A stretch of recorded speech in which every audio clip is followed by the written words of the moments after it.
নমস্কার বন্ধুরা, welcome to ইউনিকন। তো বন্ধুরা, এই ভিডিওতে আমরা কথা বলবো ভারতীয় ক্রিকেট নিয়ে। আইপিএল এর আগে কলকাতা নাইট রাইডার্সের কিছু প্লেয়ার্স কেমন ফর্মে আছে বা আইপিএল এ কোন ভারতীয় প্লেয়ারদের ওপর ভালো রকম বিড হতে পারে সেই সব আলোচনাও করে নেব। কারণ শুরু হয়ে গিয়েছে সৈয়দ মুস্তাক আলী ট্রফি, যেটা একটা এক্সাইটিং টুর্নামেন্ট এবং বিশেষ করে আইপিএল অকশনের আগে বা আইপিএল অকশনের পরে কিন্তু আমাদের প্রচুর নজর থাকে, কারণ সেখানে আমরা দেখতে পাই ডোমেস্টিক প্লেয়াররা কে কেমন পারফর্ম করছে বা অকশনে যে সমস্ত ডোমেস্টিক প্লেয়াররা আসবে তারা অকশনের আগে কেমন খেলছে। তো সেই সব কিছু নিয়ে আলোচনা করব। প্রথম ম্যাচটি ছিল কালকে, কিছু ব্যস্ততার জন্য কালকে আমি ভিডিও দিতে পারিনি, তো আজকে সেগুলো কভার করে নেব। বাকি তো এরপর থেকে যখন আপডেট আসবে তোমরা পেতেই থাকবে সৈয়দ মুস্তাক আলী ট্রফির। সেখানে কালকে বেশ কিছু ভালো ম্যাচ হয়েছে, যার মধ্যে শুরুটা যদি আমরা করি বাংলার ম্যাচ দিয়ে, তো বাংলা কিন্তু শুরু করেছে প্রথম ম্যাচেই বড়দাকে হারিয়ে, যেখানে বড়দা কিন্তু 181 রান করে, বাংলা 17 ওভার 1 বলে কিন্তু সেই রান চেস করে দেয়। বাংলার হয়ে রান চেস করায় সব থেকে বড় ভূমিকা রাখে অভিষেক পোড়েল, যেখানে কিন্তু সে 24 বলে 50 রান করে। তারই সাথে আরেক বাংলার ওপেনার করণ লাল, সে কিন্তু 21 বলে 42 করে এবং লাস্টে শাহবাজ আহমেদ 21 বলে 38 করে। বাংলা কিন্তু ইজিলি 3 ওভার প্রায় বাকি থাকতেই ম্যাচ জিতে যায়। তো অনেকেই বলছো যে বাংলা থেকে কোন প্লেয়ারদের দিকে আমরা অকশনে নজর রাখতে পারি, তো করণ লাল কিন্তু রিসেন্টলি একদম কনসিস্টেন্টলি পারফর্ম করছে এবং তার দিকে কিন্তু আমরা অকশনে নজর রাখতে পারি, যে কিন্তু বিট পেতে পারে। Talented cricketer, opening batsman plus বোলিংয়ের অপশানটাও দিয়ে দেয় কিছুটা, তো সেখানে কিন্তু করণ লালের দিকে নজর রাখা যেতে পারে। দেন যদি আমরা কথা বলি আরেক ম্যাচ নিয়ে, যেখানে কিন্তু গোয়াকে হারায় উত্তরপ্রদেশ, যেই ম্যাচে রিঙ্কু সিং এর ব্যাট থেকে রান আসেনি, সে 5 বলে 4 রান করে। তবে যখন রিঙ্কু ব্যাট করতে এসেছিল তখন ম্যাচ একদম উত্তরপ্রদেশের পকেটে চলে আসে। উত্তরপ্রদেশের হয়ে আরিয়ান জুয়েল ওপেন করতে আসে, 57 বলে 93 নট আউট কিন্তু থাকে এবং আরিয়ান জুয়েল কিন্তু অকশনে অ্যাভেলেবেল থাকতে চলেছে। আরও এক উইকেট কিপার ব্যাটসম্যান যার দিকে কিন্তু আমরা নজর রাখতে পারি। এলএসজি তাকে রিলিজ করেছে এবং সে কিন্তু আইপিএল অকশনে অ্যাভেলেবেল থাকবে। দেন যদি আমরা কথা বলি মুম্বাইয়ের ম্যাচ নিয়ে, যেখানে মুম্বাই কিন্তু রেলওয়েসকে হারায়, রেলওয়েস 158 করে, মুম্বাই 15 ওভার 5 বলে সেই রান চেস করে। মুম্বাইয়ের হয়ে সবথেকে ভালো বোলিং করে শিভম দুবে এবং শার্দুল ঠাকুর, ব্যাটিংয়ে কিন্তু রাহানের ঝড় দেখা যায়। তবে মুম্বাইয়ের প্লেইং 11-এ কিন্তু আমরা অঙ্ক্রিস রঘুবংশীকে এই ম্যাচে দেখতে পাইনি। বাকি মুম্বাইয়ের ব্যাটিংয়ের কথা বললে অজিঙ্কে রাহানেই কিন্তু সবথেকে সেরা ব্যাটিংটা করে, যে 33 বলে 62 রান করে। স্পিনারের এগেনস্টে হিট উইকেট হয়ে যায়। তবে এই ম্যাচে কিন্তু সবথেকে গুরুত্বপূর্ণ বিষয়, যেটা বারবারই আমরা গত মরশুম থেকে বলছি, রাহানে ওপেন করতে এসেছিল এবং ওপেন করতে এসে পাওয়ার প্লেতে আবারও ভালো স্টার্ট দেয়। আর কলকাতার হয়ে যদি রাহানের সবথেকে সেরা ইউজটা করতে হয়, রাহানেকে দিয়ে ওপেন করাতে হবে। তো সেখানে কিন্তু অ্যাজ এ ওপেনার রাহানে ভালো খেলেছে, 33 বলে 62 করেছে। সূর্যকুমার যাদবও কিন্তু পরে 30 বলে 47 করে, শিবম দুবে 2 বলে 5 করে নট আউট থাকে, ম্যাচ জিতিয়ে দেয় মুম্বাইকে। তো সেখানে মুম্বাইও জয় দিয়ে শুরু করেছে। তার পাশাপাশি যদি আমরা কথা বলি মহারাষ্ট্র বনাম জম্মু অ্যান্ড কাশ্মীরের ম্যাচ নিয়ে, যেখানে কিন্তু ঋতুরাজ গায়কোয়াড়, পৃথ্বী সাউদের মহারাষ্ট্রকে কিন্তু জম্মু কাশ্মীর হারিয়েছে। মহারাষ্ট্রকে 130 রানের মধ্যেই কিন্তু আটকে দিয়েছিল জম্মু অ্যান্ড কাশ্মীর। যেই ম্যাচে কিন্তু জম্মু অ্যান্ড কাশ্মীরের হয়ে কামব্যাক করলেন উমরান মালিক এবং কামব্যাকে কিন্তু উমরান মালিক নিলেন 4 ওভারে মাত্র 24 রান দিয়ে দুটো উইকেট কাটকার রাহুল ত্রিপাঠীকে আউট করেছিলেন এবং তারই পাশাপাশি নিখিল নায়ককে আউট করেছিলেন। তো সেখানে কিন্তু উমরানের কামব্যাকটা ভালোই রইল এবং 4 ওভারে 24 দিয়ে 2 উইকেট নেবার পাশাপাশি আর এক বোলারের দিকে নজর ছিল আকিব নবী, যে কিন্তু রেড বলে দারুণ বল করছে এবং আইপিএল অকশনের আগে তার দিকেও নজর থাকবে। সেই আকিব নবীও কিন্তু অলমোস্ট 4 ওভারে 28 রান দিয়ে 3টে উইকেট নিয়েছে, ভালো বোলিং করেছে। বাকি সার্ভিসেসের ম্যাচ ছিল তোমার গুজরাটের সঙ্গে, যেই ম্যাচে সার্ভিসেস 182 রান করে, তবে গুজরাট 12 ওভার 3 বলে রান চেস করে দেয়।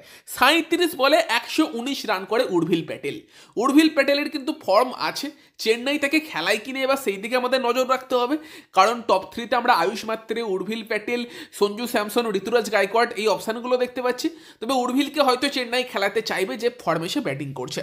যদিও সে ওপেনে জায়গা না দিতে পারলেও চেন্নাই হয়তো একটু নিচের দিকে খেলাতে পারে।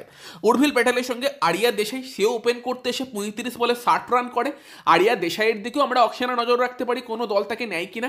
কেকেআর কিন্তু 2023-এ শ্রেয়াস আয়ারের পরিবর্তন হিসেবে তাকে নিয়ে এসেছিল, অনেক ইয়ং ছিল, এখন কিন্তু ইমপ্রুভ করেছে। আরিয়া দেশাইয়ের দিকে কিন্তু আমরা এই আইপিএল অকশনে নজর রাখতে পারি। বাকি বলতে গেলে হিমাচলের সঙ্গে ম্যাচ ছিল কিন্তু পাঞ্জাবের, যেখানে হিমাচল 147 রান করে আর পাঞ্জাব কিন্তু সেই রানটা তুলে দেয় 13 ওভার 5 বলে। এই ম্যাচে বেশ কিছু প্লেয়ারের দিকে নজর ছিল। একদিকে কেকেআরের বৈভব আরোরা ছিল, উল্টো দিকে পাঞ্জাবে ছিল রমনদীপ সিং এবং বৈভব কিন্তু খারাপ বোলিং করেনি। বৈভব আরোরা 3 ওভারে 23 রান দিয়ে 2টো উইকেট নিয়েছে। উল্টো দিকে রমনদীপ কিন্তু বল এবং ব্যাট দুই জায়গাতেই ভালো করেছে। বল হাতে রমনদীপ 2 ওভার বোলিং করে 14 রান দিয়ে একটা উইকেট নেয় এবং ব্যাট হাতে 7 বলে 22 রান করে। বাকি অভিষেক শর্মা বল হাতেও সেরকম করতে পারেনি এবং ব্যাট হাতেও 3 বলে 4 রান করে, তার দিন ভালো যায়নি। তবে পাঞ্জাবের হয়ে 4 নম্বরে ব্যাট করতে এসে শালিল আরোরা 15 বলে 36 রান করে। উইকেট কিপার ব্যাটসম্যান, পাঞ্জাব থেকে 4-এ খেলাচ্ছে, মিডল অর্ডার ব্যাটসম্যান, নজর কিন্তু তার দিকেও অপশানে রাখা যেতে পারে। আরও একটা উইকেট কিপার ব্যাটসম্যানে ভালো অপশান কিন্তু হতে পারে, যাদের নাম নিয়ে আমরা আগে আলোচনা করেছি তাদের সঙ্গে সঙ্গে।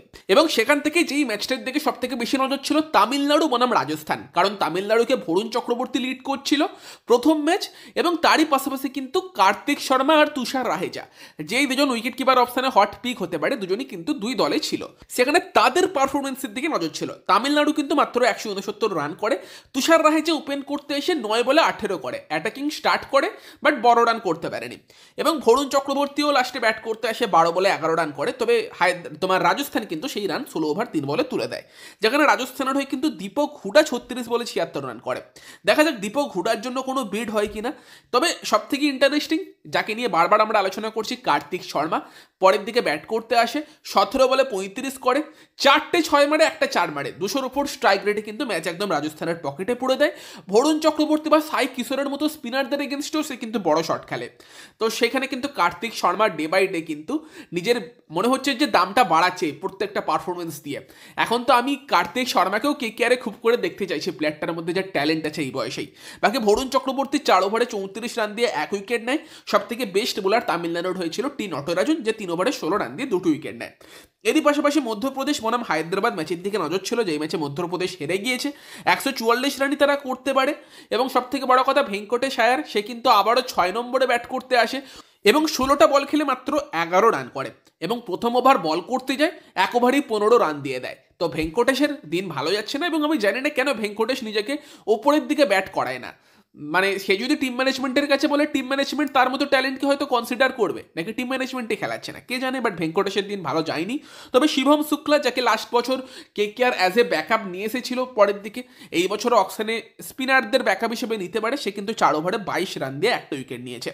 বাকি আর একটা ম্যাচ ছিল দিল্লির সঙ্গে ঝাড়খণ্ডের, যেই ম্যাচে কিন্তু দিল্লিকে হারিয়ে দিয়েছে ঝাড়খণ্ড। দিল্লি 132 রান করে এবং ঝাড়খণ্ড 14 ওভার 5 বলে রান তুলে দেয়।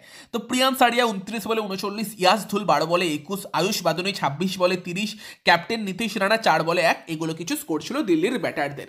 রান চেস করতে নেমে ঝাড়খণ্ডের হয়ে ঈশান কিষান, ক্যাপ্টেন, সে 24 বলে 27 করে। সব থেকে বেশি রান করে কুমার কুশাগ্রা, যে বর্তমানে গুজরাট টিমে আছে, 31 বলে 45 করে।